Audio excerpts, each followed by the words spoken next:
Welcome, Vamsidhar, to the Story Foundry podcast. Thank you, Ramandeep. So, Vamsidhar, please tell us in short about your journey. Give us a small introduction. I am Vamsidhar Rattakonda. I hail from a town called Madanapalli, which is 150 kilometers from Bangalore. Within 2 years, my investment of 6.5 lakhs has grown to 24 lakhs. And So, what was this litigation? I mean, what was this legal battle of 12 years all about? I bought this land with two advocates. We appointed two advocates to oversee the due diligence during that time, and one of the advocates were also present during the registration. But then, within a couple of years, uh, I found that my name doesn't appear on the records of the registry. I don't own the land, and the entire investment has disappeared. Let's say there is a client who also gets into the similar situation. So, what do you suggest could be done so that they can get saved from this situation? Uh, I would suggest to have, before buying a property, have absolute clarity on the titles of the land.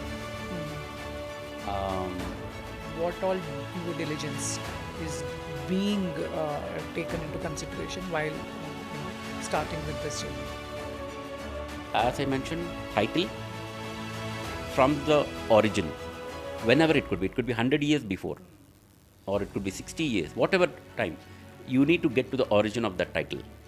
And from there, you see how the title has flown till the current seller, and whether the anyone in between, they had proper titles before they could transfer it to the next buyer. So if that is ensured, then you get a proper title. If there is any disconnect,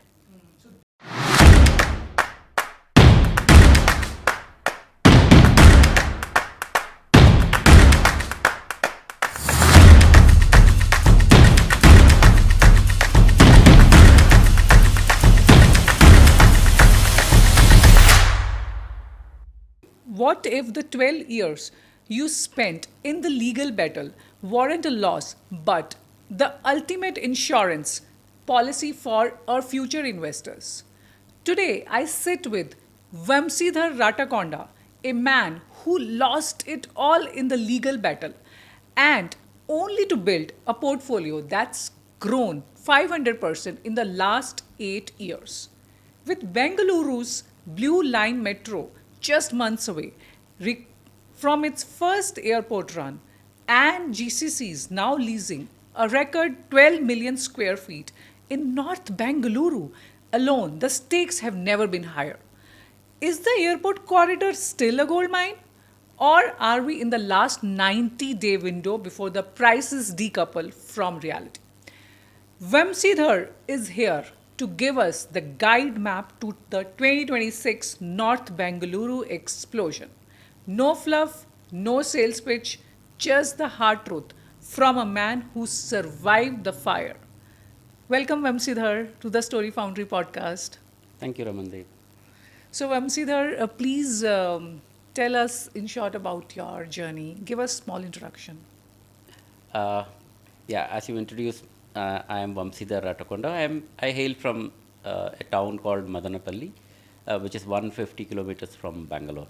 Okay. I moved to Bangalore in 2000, and I was pursuing my company secretaryship course. Okay. So I'm a semi-qualified company secretary by profession, and then somehow the profession didn't interest me, and in 2004 I got into real estate, trying a couple of other ventures before that,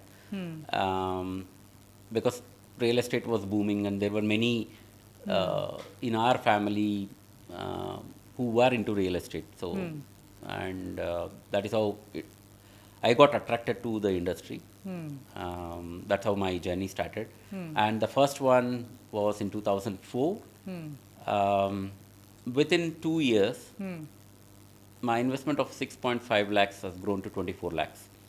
And I could exit with almost 350% return in 2 years. Excellent.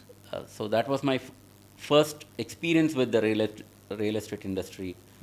I was so happy, so elated that that's it so easy to uh, grow your wealth, make money in real estate. And then I scaled up, bought a much bigger property with a bigger investment Okay. in 2006, where I invested 95 lakhs on a property, which is a land of about 25 guntas. Okay. I borrowed 40 lakhs, 25, what did you say? 25 guntas. What is that? 40 guntas makes 1 acre. Okay. So it's more than half an acre. More than half a liter. Half an Okay, acre. okay, okay. 20 guntas is half an acre. So it's more than half an acre. Okay. Um, where I have invested 95 lakhs and borrowed about 40 lakhs to finance that land. Uh, the next couple of years, I was waiting for the return. I could see huge demand for the land. Uh, Buyers were flocking to wherever I was asking for the land at higher prices.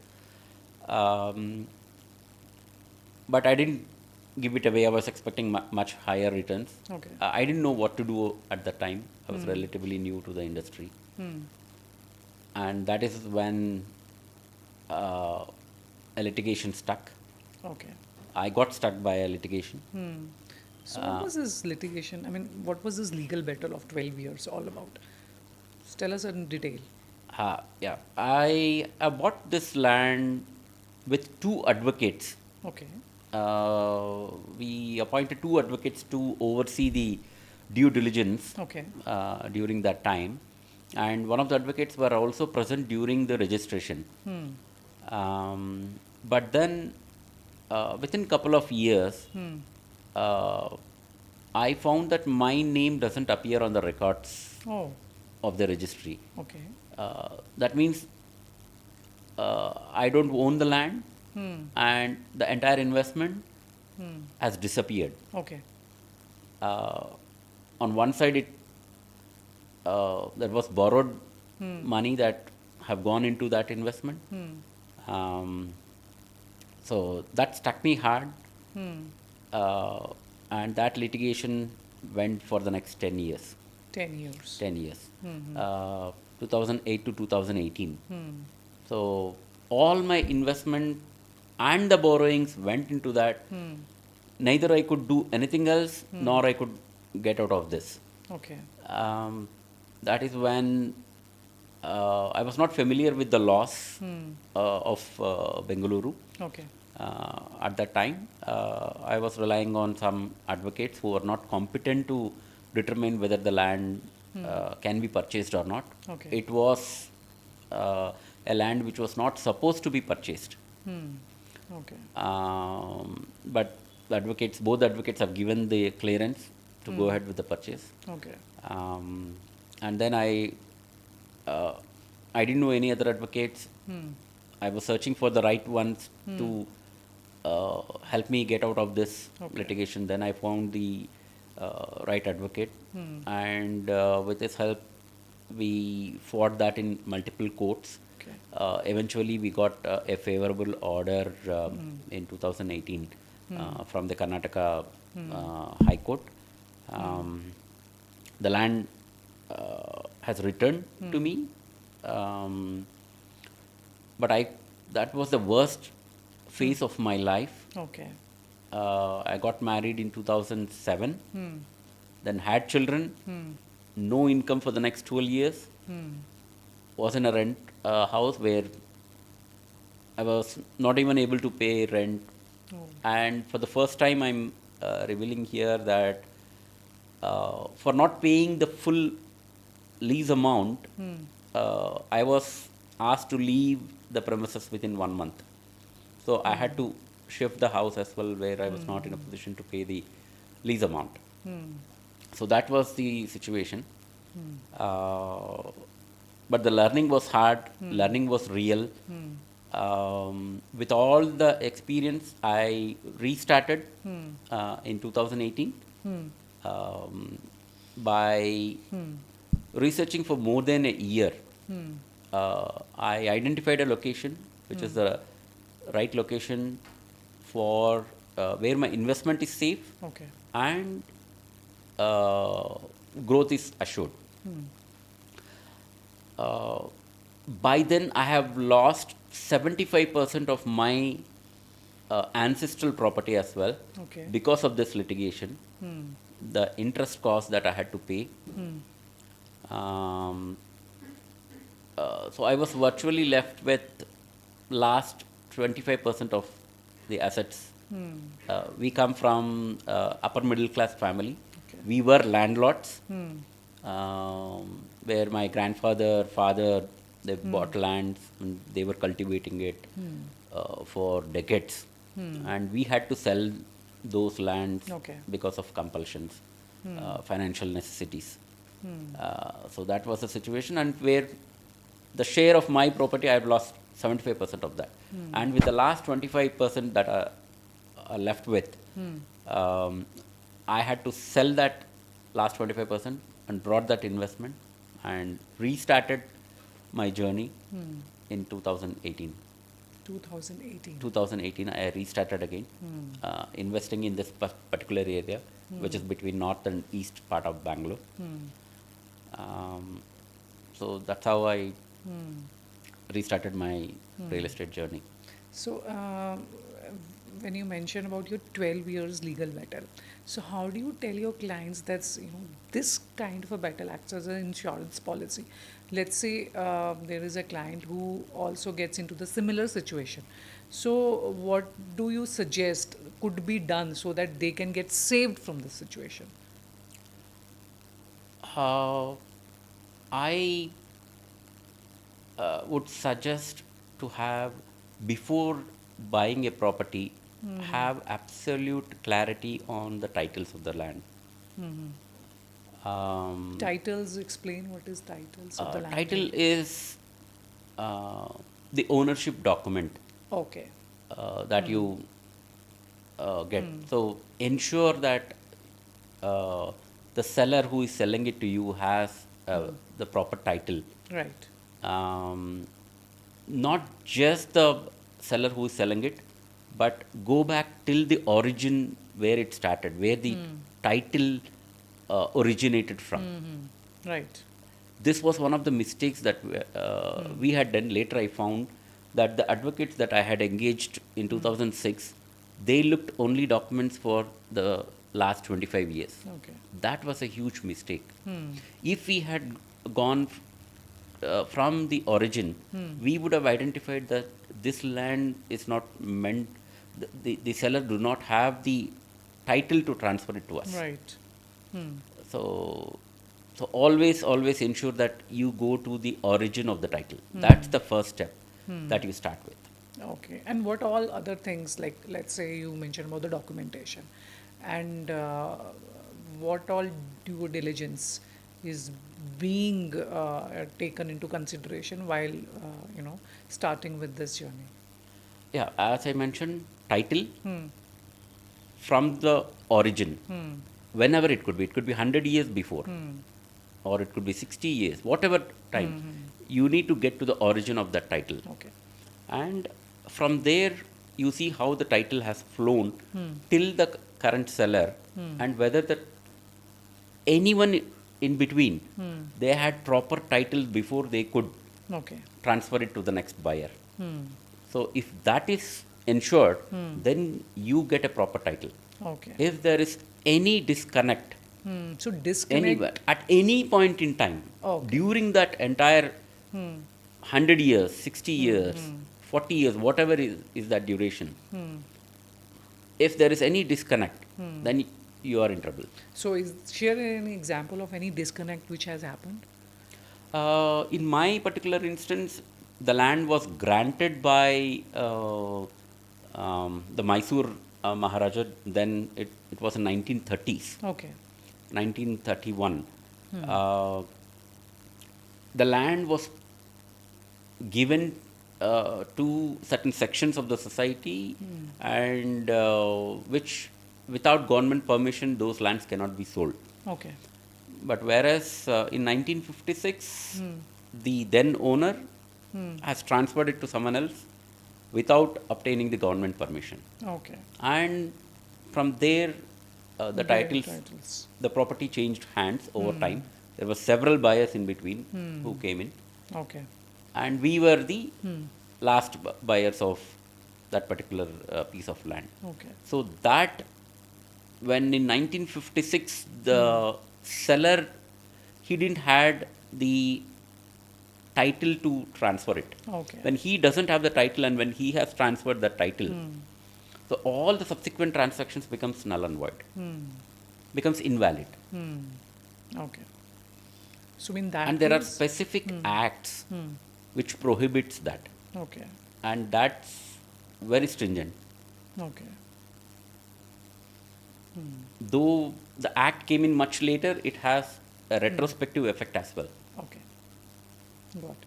So the land is by an order from the AC or DC, the land reverts back to the government. Okay. So you mentioned about the buyer. So you tell that the buyer should be informed or should be educated before they buy a land. So how do you make sure that they are equally informed in that case? The buyer has to first understand the title part of it, whether they are acquiring the proper title through the title flow Yes, that they as need you to, mentioned, Ha, right. title flow that they need to look into, for which they have to spend time with the advocates and get to understand that title flow. Ensure that you understand the title flow, not just hand it over to the advocates to just see if this land can be purchased, Okay. which most typical first time or second time property buyers do. That's that's a huge red flag. Don't do that. You try to understand the title, Yes. whether you get a proper title or not, Got it. by taking the advice from the advocate. Okay. So when you mention about the titles and educating before buying a land, and let's say in Bengaluru we have a lot of IT professionals. So how do you handhold or how do you guide them in a manner that they face less challenges? Uh, as I mentioned earlier, try to understand the title flow through your advocates, right? The next question that comes is, who is that advocate? Okay. The advocate should be a competent advocate. Okay. Who Not is just a competent advocate? Not just any advocate. Okay, not just. That's again a typical mistake that first-time properties, Buy. first-time property buyers They do. does, where they approach a next-door advocate or someone who is known to them, who may not have the competence to verify Okay. the titles. So then how do we do which, that? Yeah, which I learned it the hard way. Okay. Because I had engaged two advocates, Okay. not one, two advocates in 2006. So my criteria for engaging the advocate must be, the advocate must be practicing on a regular basis in the high courts. Okay. He must be exclusively practicing on property matters. Okay. These are two important criteria that I follow, because when they practice on a regular basis, they understand what decisions are being made in the high courts. So that could affect your title. Okay. So that's very important to understand. Again, legal laws have become so dynamic. What was applicable earlier, lot of new decisions are coming up from high courts and Supreme Court. One classic example was when Supreme Court said that the sale deed a registered sale deed is not a conclusive proof of ownership. Okay. Ownership is nothing but the title. We all felt that the sale deed is the ultimate proof of ownership, Okay. which is not true. Which is not true. Because we have inherited a system where uh, the person who has better claim over the property owns the property. It's not about the documentation. Okay. So anyone can have a claim over any property. Okay. That is why we find a lot of litigations in the courts. Okay. So better claim थोड़ा elaborate करके आप बताइए. I mean, हाँ. how's better claim? So the more proofs you have Okay. in terms of documentation, sale deed is one. That is an evidence of the transaction that has happened between you and the Yes. seller. Right. So you have the evidence, one. The khata, the revenue entry stands in your name. That is a proof of your possession of the land. So you have second claim. You pay taxes on time. That's your third claim. You have fenced the property. That also shows that you are in control of the land. Right. You have a house or a shed constructed there and someone living there. It could be your servant or a security who would be living there. That's a proof of having electrical connection for that house in your name. Okay. That is again another claim. So the more claims you have a better claim in terms of ownership over someone else. Yes. So anyone can claim any piece of the land. Exactly. So that is the system we have inherited from the British. It was designed for revenue collection. It was not designed for proving the titles. Absolutely. So So that's how it so is. that we have to live with. There's no option. There's no other option. If there is an investor and he is planning to invest in certain pockets of Bengaluru and he would want the price to get appreciated. So, how do you suggest and what all things you make sure that the right investment is being made and not just a future headache? Yeah, if you are looking at an investment from what perspective? What is that you are looking out? Okay. You need to understand your end goal. Whether you are looking at this investment to earn a rental income on a regular basis, or you are looking at appreciation. Right. So lot depends on what's your goal, what your goals are. So let's say if my goal is rental income. If you are looking at rental income, then you should be looking at properties which yields rental income. Okay. There again you have residential, commercial. Okay. Residential again you have villas, it could be flats, it could be independent houses. On the commercial side you have office space, you have warehouses, you have hostels. So it depends on what you want. Exactly. So what is your end goal? Whether you want it for purely for investment or whether you want it for rental is what you said, right? Correct. So Correct. that It depends on what your exactly goal is. Accordingly, you will have to. Correct. Let's say, so that brings me to the next question. Let's say I want to purchase a 4 BHK in Bengaluru and I want to live there. That's where I'm looking forward to. And my requirement for 4 BHK is because I have a family and my requirement is 4 BHK only, not 3 BHK, not 2 BHK. So, what do you think is the right place to invest right now so that I'm also looking forward to a good living and maybe in the future 5 years it appreciates also? Yeah. Since you mentioned it's for your own use, then it is not an investment that you are looking at. It is for your self-use, and you look out for the ones that's comfortable to you, Yes. where in terms of location, if it is accessible to your office space, if it is accessible for your kids' schools, Yes. colleges. So here the criteria is more on what's comfortable for you And convenient. and convenience. Okay. So the criteria is not on what property where it would appreciate more. So these are two different Okay. sides. Got it. If you're looking at appreciation, then you need to look at different properties. Then if you're looking for your own use, then the criteria is different.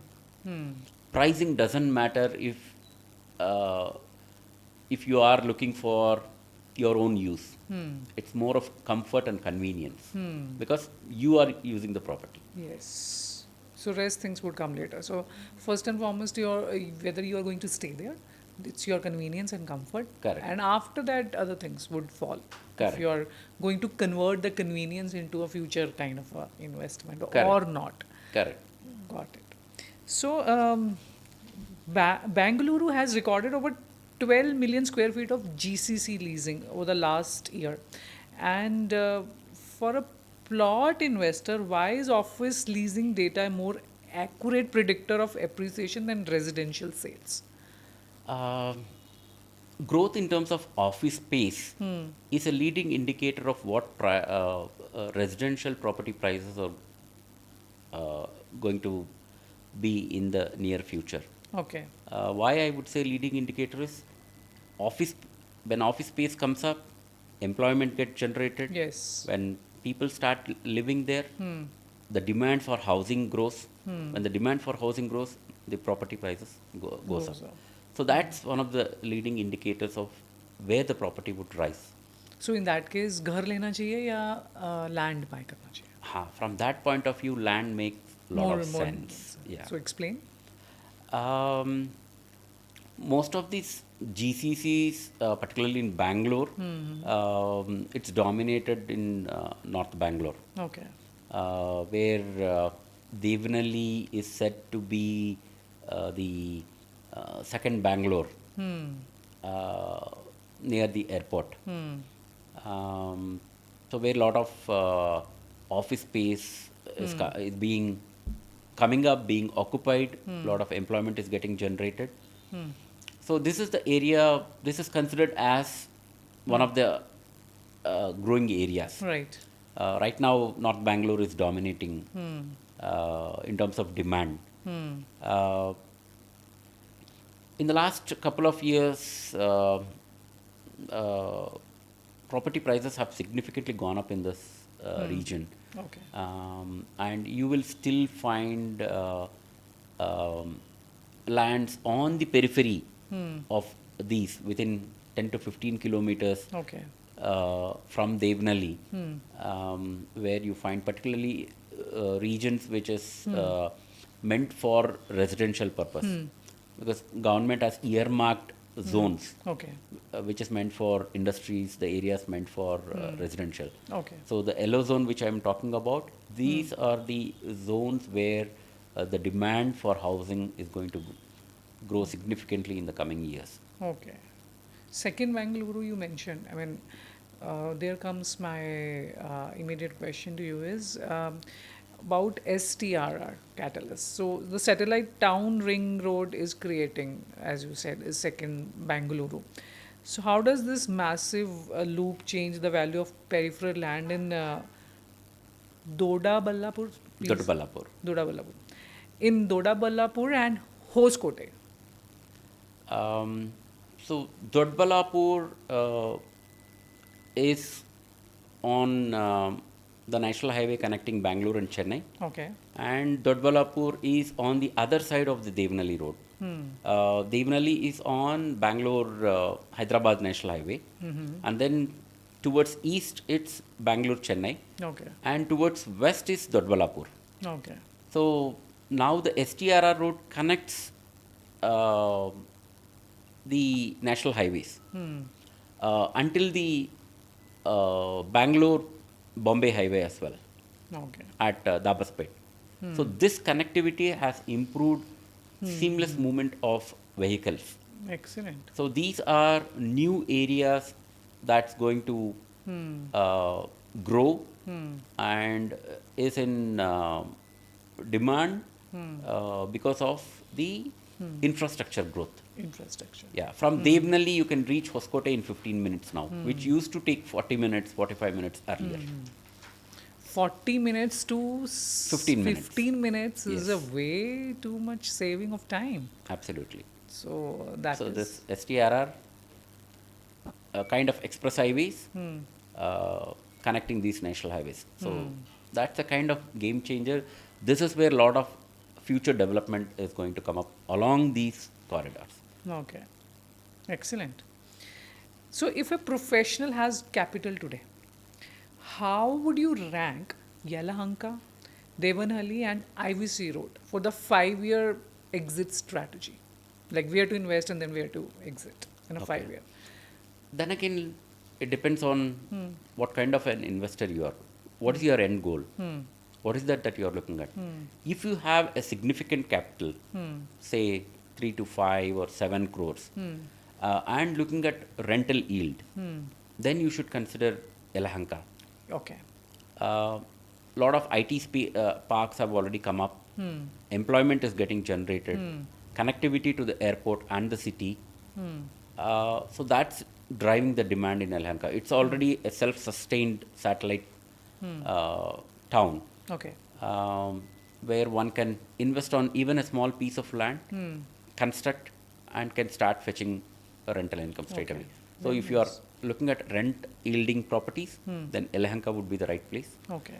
If you are looking at capital appreciation, then Devnalli would be the one, Okay.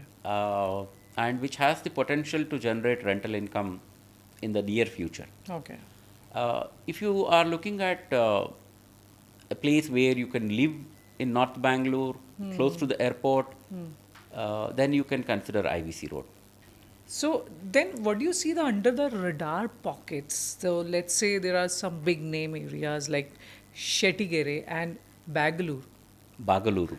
Bagaluru, Bangalore. and they are seeing massive traction. So what makes these micro markets stand out in your 2026 research? Bagaluru is between Devnalli and the airport Okay. and Yelahanka. Bagaluru has very close access to aerospace SEZ that has come up. Okay. Lot of industries have already come up. Recently, Boeing has completed their office space construction. Okay. Shell is available, where more than 1,500 employees are working. A lot of residential development is also happening because of the industrial growth that's happening. Okay. So that is driving the demand for housing in Bangalore. Okay. And its strategic location between Yelahanka and Devnalli. Okay. Shettigere, again, it's much closer to Devnalli, which has taken a lead in terms of hospitality industry. A lot of hotels are coming up there. Okay. There has been hotels in that location, so it has taken a lead. A metro station is coming up at the junction, and villas have already come up in that. Lot of people live there, Okay. so that has become a posh locality Okay. in today's standards itself, and tomorrow it would become even prime. Excellent. Very nice. And so the yield versus appreciation is how do we see an investor, I mean, for a conservative investor, Yelahanka offers stability and Devanhalli offers 10 times growth. How do you help a client decide with which North Bengaluru fits their life goals? Yield versus appreciation. So choose one. Okay. You can't have both in the same. Yeah, how I look at is I look at capital appreciation first. Okay. If you ask me Okay. personally, how fast I can grow my capital, churn my capital. Once I have enough capital, then I would reinvest that into rent yielding properties. That's the next phase that would come in. Okay. Uh, so that's my personal strategy. Okay. That is why I have chosen a place called H Cross, which is between north and east part of Bangalore, Okay. which has access to both Hoskote and Devnali at an equidistance. Okay. So any development on both the areas has a positive impact Okay. at H Cross, and which is a free zone Okay. meant for residential as well as warehouse. Okay. And close access to the airport, 30 minutes access to the airport, and connecting the major highways. Okay. So these are the reasons why I focus in this area. The fastest growth that I can see is appreciation. The area is not yet ready for rental yields, but that's going to come up because of the announcement of Deep Tech Park, which is Okay. a 2,800 acre manufacturing hub for the deep techs, Okay. like your space technologies, your um, uh, medical device manufacturing hub, Okay. and So where is this deep tech drones. park coming? This is coming between Jangamkote and H Cross, Okay. which is about 12 kilometers to Devnali. Okay. Got it. And the proposed 6-lane expansion connecting Devnali and Hosur via H Cross, and that connects Kolar, Vemgal, Malur, and Hosur. So it connects. Okay. It's a state highway which connects all the industrial areas in that belt. So that's going to be a game changer Okay. in the near future. Deep Tech Park is one. Then the 6-lane road expansion, and Bangalore North University, which is under construction, Oh, which is a excellent. 180 acre campus. Okay. So this would come up in how many years? The What- admin and academic block of the university is already ready. Okay. So I am told that by this year, the graduation programs would start in that location. Okay. And having said that airport thing, so do you think that that is an added advantage, like near the airport, and as you mentioned, would hedge cross? So, I mean, is that the only criteria, or is it like add-on? Yes, that's an advantage. Airport, since Vicinity. it provides the infrastructure and the transport facility, it always attracts developments, Yes. office spaces, corporates, as you mentioned, GCCs, or airports always attract industrial development. Right. Government tend to allot land near the airports for access Right. to the industry. So that's a natural growth factor that drives the demand for the very long term Yeah. on a sustained basis. Because that would drive the demand, that would drive the infrastructure growth as well, and connectivity. So those factors always have a positive impact on real estate. Okay. So tell us three things which you wrote it down. Ah. You mentioned. Yeah. So tell us three things which should we should keep in mind, or a new buyer should keep in mind while investing. You wrote no True. that in, Yeah. on the paper. So as an investor, on lands, the first and foremost document that you need to look at is the title document. Okay. and title document, not just from the seller who is selling it to you, but as I mentioned earlier, you need to go to the origin of the title. Okay. Where did that title originated Yeah, from? you mentioned in the beginning. Correct. So it could be for 30 years, it could be 50 years, or even 100 years. Um, the origins of these titles varies depending on several laws that are applicable. Okay. Try to understand that under what act or what law these title have been originated. Okay. So, and there are certain lands that are prohibited by the government. Okay. So you should never buy those lands. So to understand that, you need to go to the origin.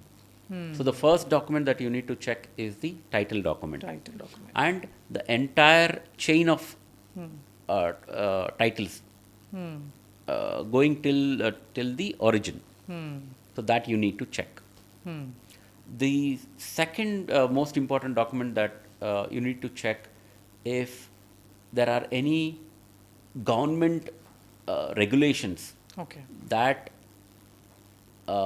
regulates or prohibits Okay. development on that particular piece of land.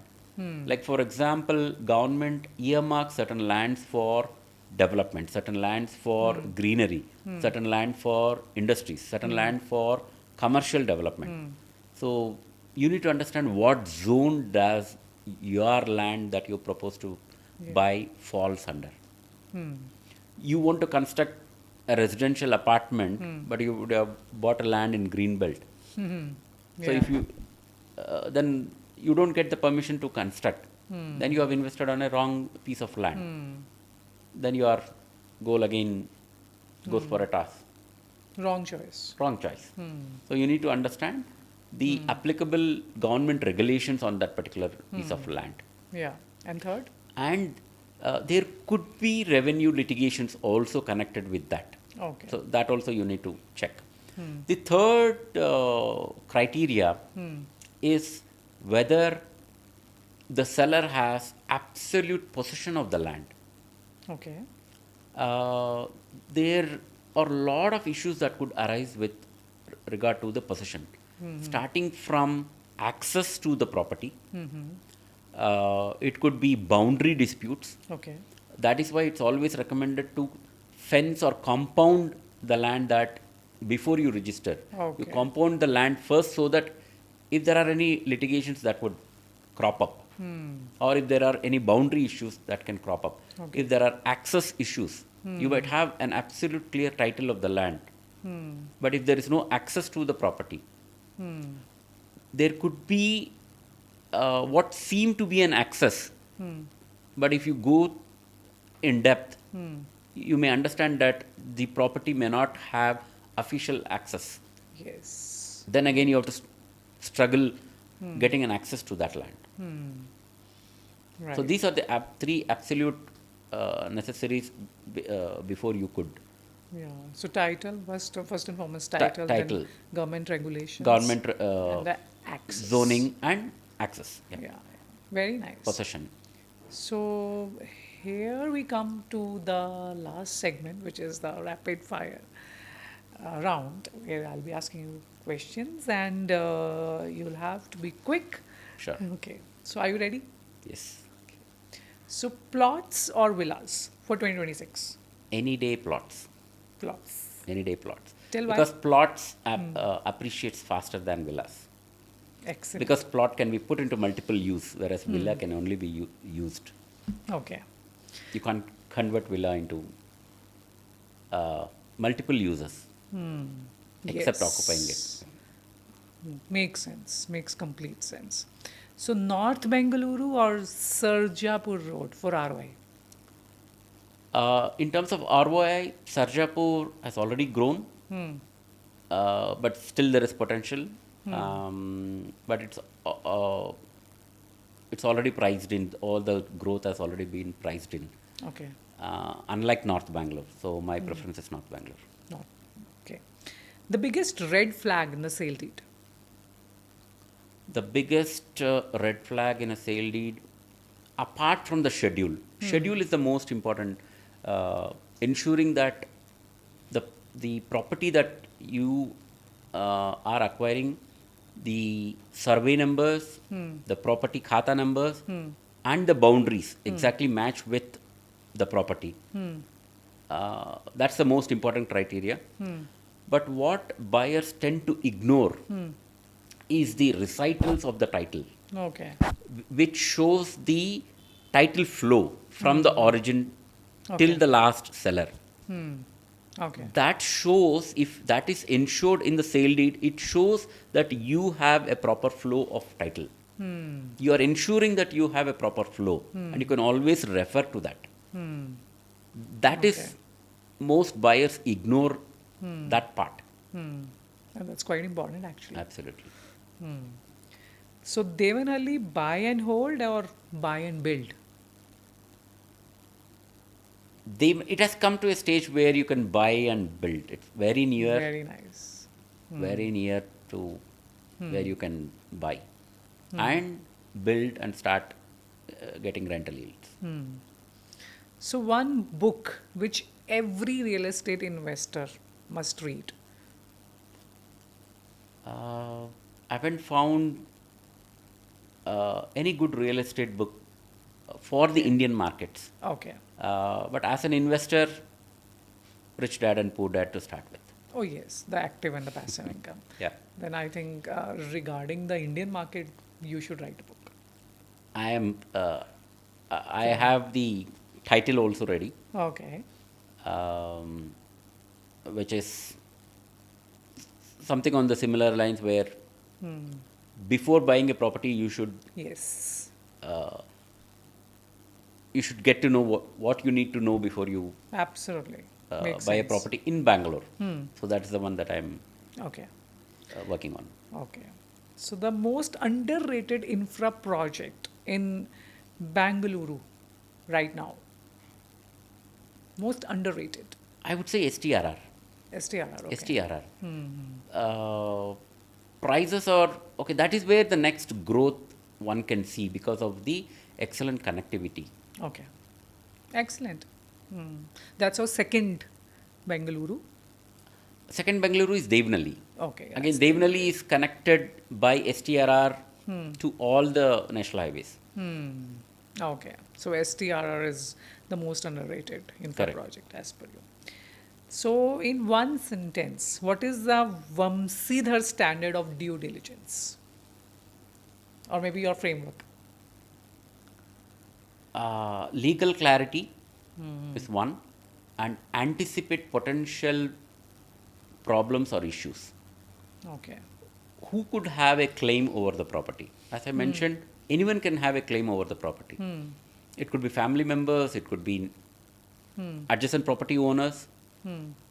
So it is the ability to anticipate what potential problems can crop up so that you can take preventive action Okay. before you buy the property or after you buy the property.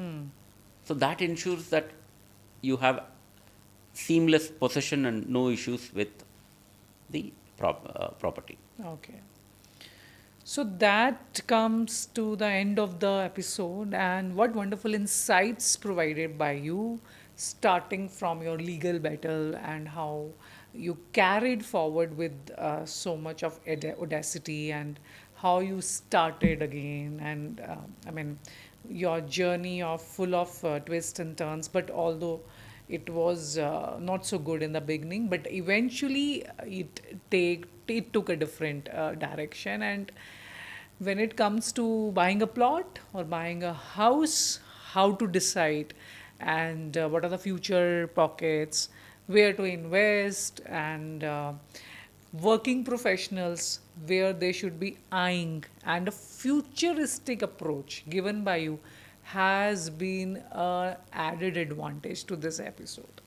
Having said that, I mean, this episode is going to be benefited by all those who are looking forward to buy a plot or looking for future investments. And of course, you mentioned about second Bengaluru, North Bengaluru, and what all areas are going to come up with any final note you would like to say and about the Story Foundry?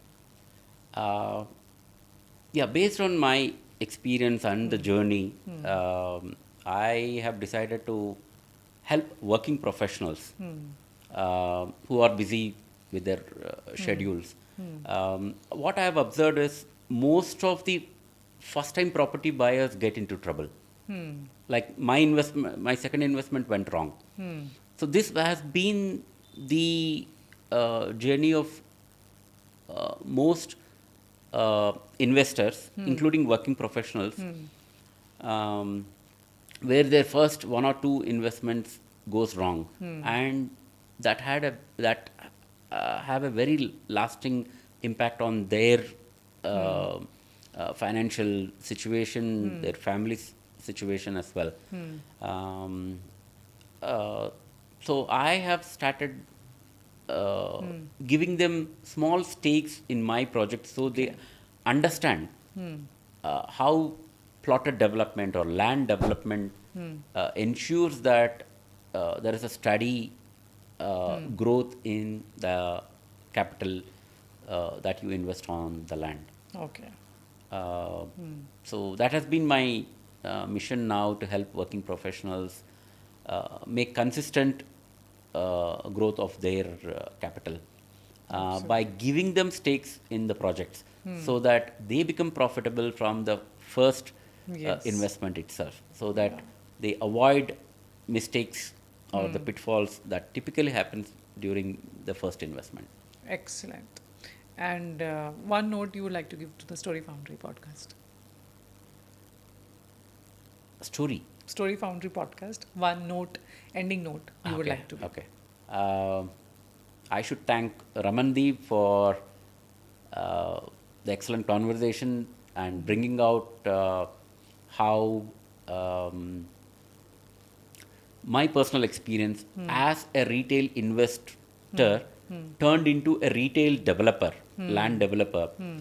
Experience could help working professionals to look at what areas that they need to look at before investing, because investing in land and real estate is a big decision, a high impact decision in every investor's life. Right. So